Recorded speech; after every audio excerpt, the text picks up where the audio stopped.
Você é sempre linda. Um oferecimento Michele Marques Cosméticos, porque sentir-se bonita é sentir-se bem.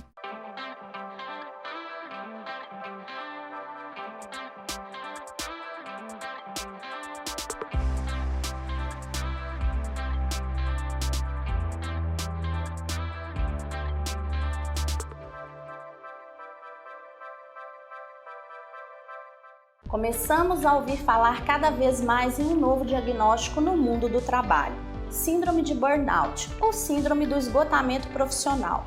Ela já acomete 30% dos brasileiros, segundo uma pesquisa do ISMA-BR, trazendo prejuízo aos profissionais e às empresas. Hoje a gente vai conversar com o Dr. Frederico Porto, que é psiquiatra, nutrólogo, palestrante e também consultor. Seja bem-vindo no nosso programa, doutor. Muito obrigado, Michele, pelo convite. Vamos explicar então para o pessoal de casa o que é a síndrome de burnout, os seus sintomas. Vamos falar um pouquinho. O burnout é uma síndrome ligada ao trabalho, tá certo? Ela é fruto de um desgaste crônico, de um estresse crônico causado pelo trabalho. Então essa é a diferença, por exemplo, de um burnout com estresse. Eu estou estressado. Você pode ter estresse por vários outros motivos.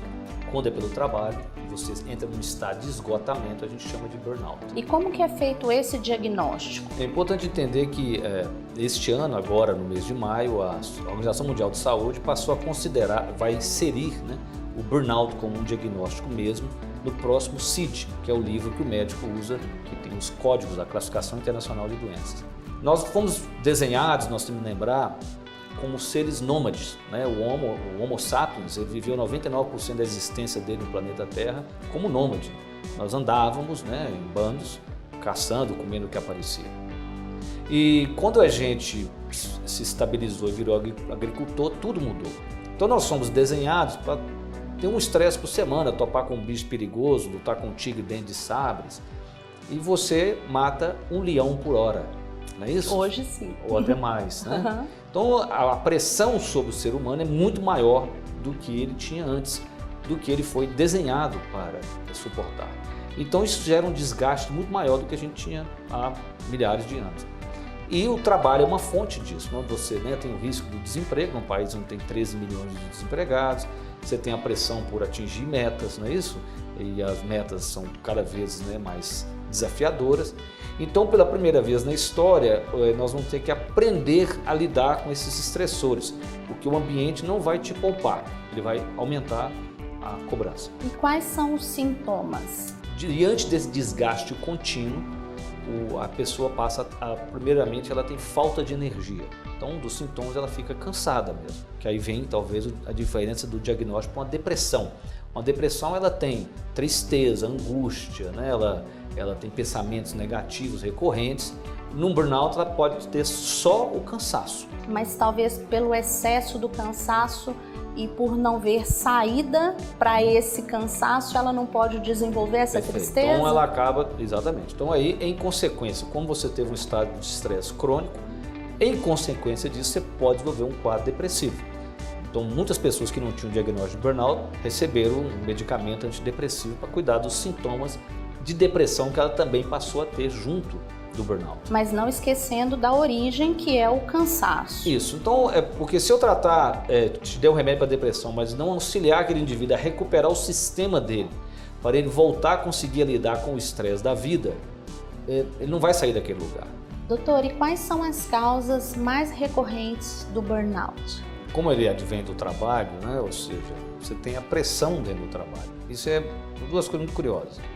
Primeiro, o indivíduo pode dizer para mim que ele gosta tanto do trabalho dele, não é isso? Que ele trabalha 15 horas por dia. E isso é verdade. Por prazer. Por prazer.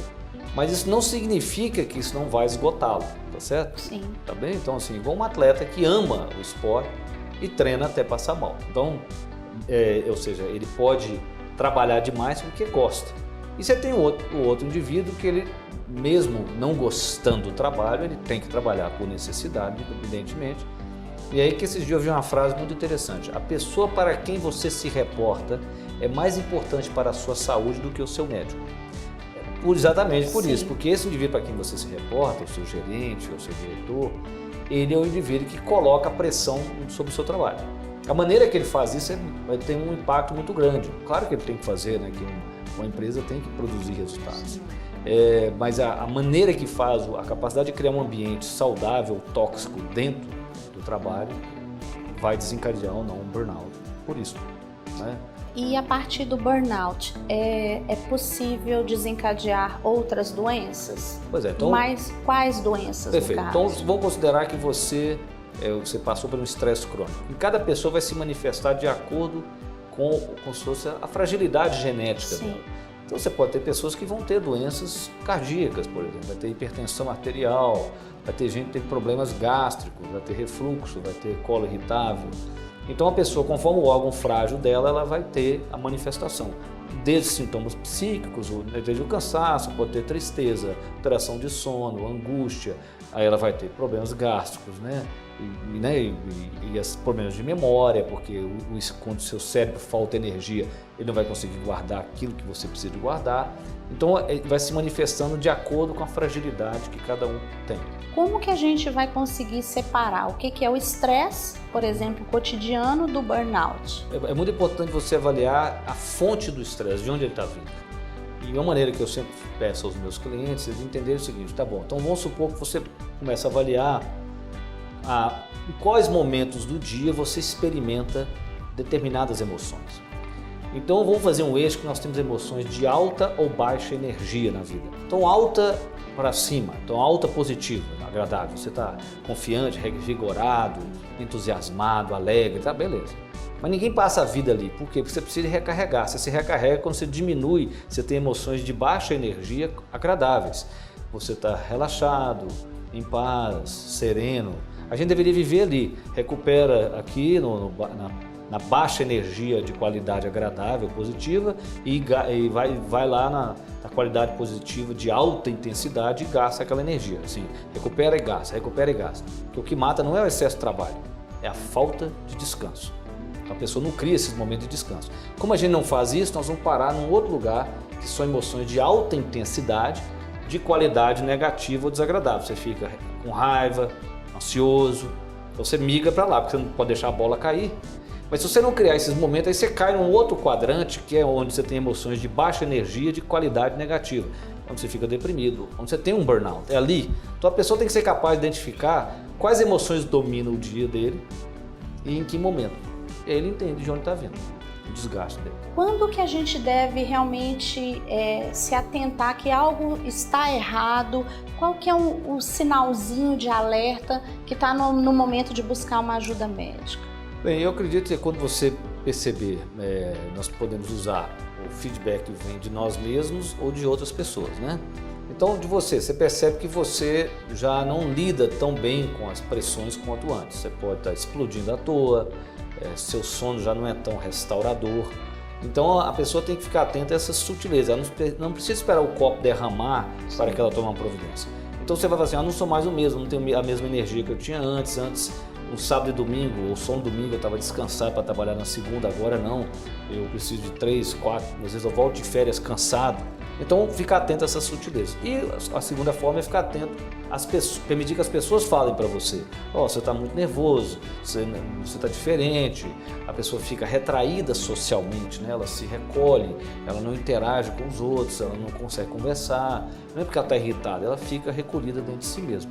Esse é um outro sintoma muito presente e parece que muitas vezes passa batido, né? Não estou com saco de conversar, bobagem e tal. Não, na verdade ela está se retraindo socialmente. E a síndrome de burnout tem cura? Ela tem um tratamento, porque depende, são duas questões: o quanto que isso impactou o seu sistema.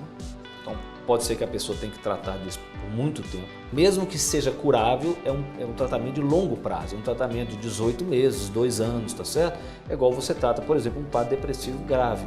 Demora 2 anos para recuperar. Mesmo a pessoa ficando boa, ela não pode parar o tratamento. Ela tem que ter uma manutenção. Exatamente. Então ela não pode acreditar que ela vai recuperar tudo em 2 meses. Ela vai recuperar em 1 ano, 1 ano e meio. Ou seja, mesmo ela recuperando, ela vai tem que persistir. Então a pessoa tem que aproveitar esse momento para poder fazer aquelas mudanças que ela estava adiando na vida dela. E eu imagino que a dificuldade da cura seja por conta, inclusive, da questão do ambiente, do trabalho, da atividade que ela exerça. Exatamente. Então, ou seja, você falou muito bem, ou ela vai vai ter que resolver isso. Se ela volta para aquele contexto, e ela vai ter que mudar comportamentos. E todas as vezes você tem que mudar comportamento no ser humano é muito difícil. Nós temos que lembrar que só 30% das pessoas após um infarto, depois de um ano que infartaram, mudaram os hábitos de vida. Então, mudar é difícil. Né? Você tem um trabalho diferenciado Sim. Nessa área da psiquiatria. Como que você trata e trabalha o seu paciente com burnout na sua clínica? Então, eu trabalho com a perspectiva corpo e mente, né? O físico, o emocional, o mental e, quando me é permitido, até dar uma perspectiva maior da existência, da transcendência da vida. Então, o que eu faço? Eu olho o corpo dela inteiro, eu olho todos os hormônios, olho as vitaminas, olho como ela está comendo, avalio o sono dela, se ela tem alguma prática de atividade física. É muito comum o indivíduo, quando está recuperando do burnout, fala assim, agora eu vou correr 1 hora por dia. Você não vai, porque você já não aguenta mal levantar 3 meses atrás, você tem que começar muito devagar uma atividade física, senão é mais um estressor na vida.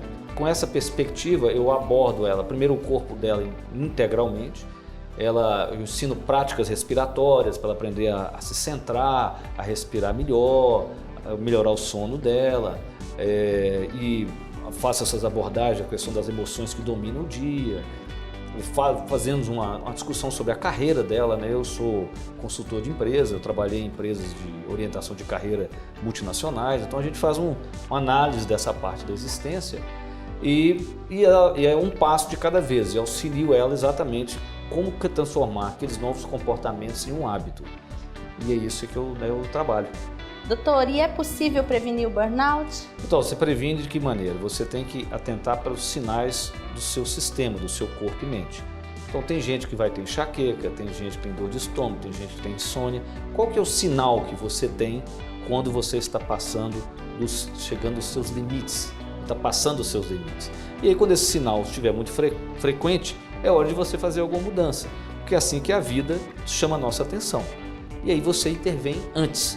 É a única forma de você gerar resiliência na sua vida. Falando agora para os empresários, para os gestores, qual é o papel e a importância deles na prevenção do burnout? Um funcionário, um colaborador, ele tinha que ser tratado igual um atleta.